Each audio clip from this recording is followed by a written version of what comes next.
Hi, David Erdos back with a new poem. I recently published in the International Times, where I publish regularly, tributes to three fallen heroes of mine who have died over the last few weeks. The writers Bernard Copps, Edward Bond and Trevor Griffiths. I had not realised that in March of this year, the singer Steve Harley died. Steve Harley was one of my first musical enthusiasms and a wonderful and original contributor to contemporary music. Talking last night to my friend Julian Smith, the actor, singer and teacher Julian Smith, we were both commiserating on Harley's passing. And so this new piece has just been written for him and is in tribute to Steve Harley and for my friend Julian. Hats off to Harley. In memoriam, Stephen Malcolm Ronald Nice, 27th of February 1951 to the 17th of March 2024. My friend Julian Smith learned to act from listening to the songs of Steve Harley. For each piece held performance from some strange spectral stage or new world. Sebastian's Gay Paris seemed century free when I heard it. And yet its beam of light was a laser, plucked violins searing and synth solo soaring, glistening through the glitter of the studded and studied glam rock boys and girls. Harley's sprecht spiel and sharp voice possessed sneer and snarl, spice and sugar. For this Deptford-born Cockney rebel could rage and rip, carouse, croon, through his journalist's love of words and search for spectacular sensation and mercy. His songs were art anthems, heard through howls at blood moons, and in lighter states in his George Harrison cover of Here Comes the Sun. For Steve Harley, love's prima donna, or its timeless flight, still bestows what we need songs to have, that sense of the other.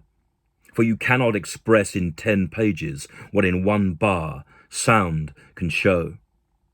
The 5 lines of a stave truly are steps to heaven. Each note's ascension seems noble when played on a child's thumb piano or a 73-year-old's prized guitar. And yet now that Steve's gone, along with David and Mark, John and Leonard, and so many more, Jim to Jimmy, Amy and Sid, we chase stars across all enveloping night, in search of surety and of shimmer.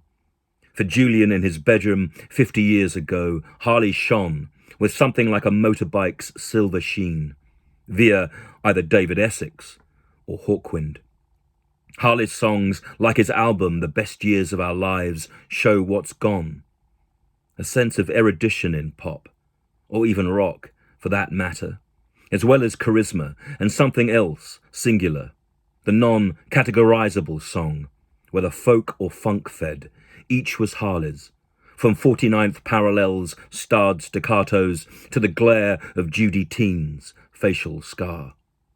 From Tumbling Down's soul-stung requiem, sung for love's death and at the death of love's cities, to All Men Are Hungry, Steve's favourite, novels rise beyond the high F, C-sharp, and end of neck or the keyboard, where Steve's sad boy yearning, held in his divine wine, moistens eyes, as his spectacular sweets carry on, and he begins his own death trip, which I first heard as a schoolboy, as it channeled Prokofiev, Brahms and Orff.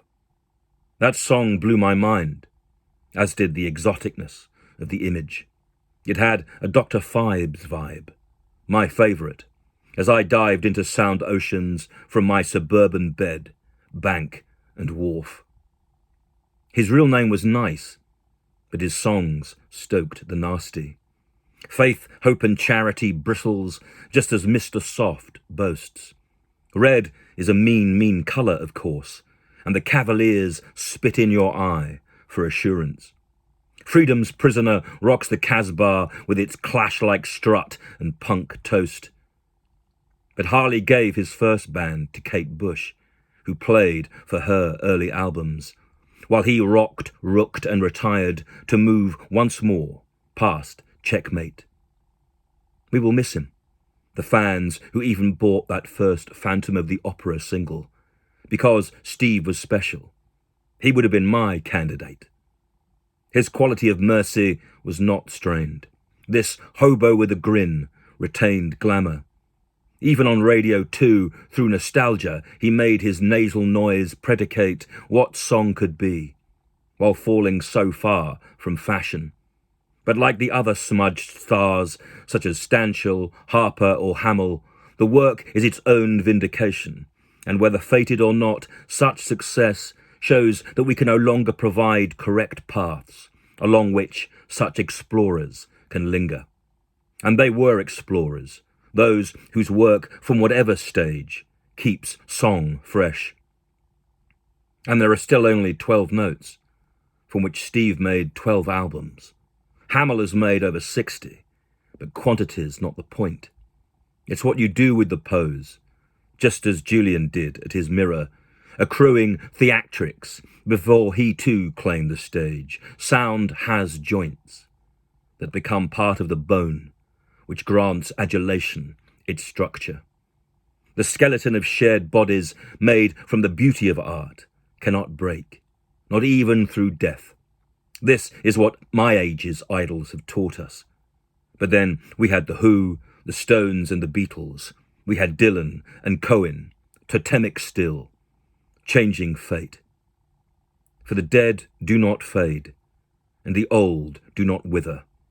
In spite of chaos or cancer, they will reverberate.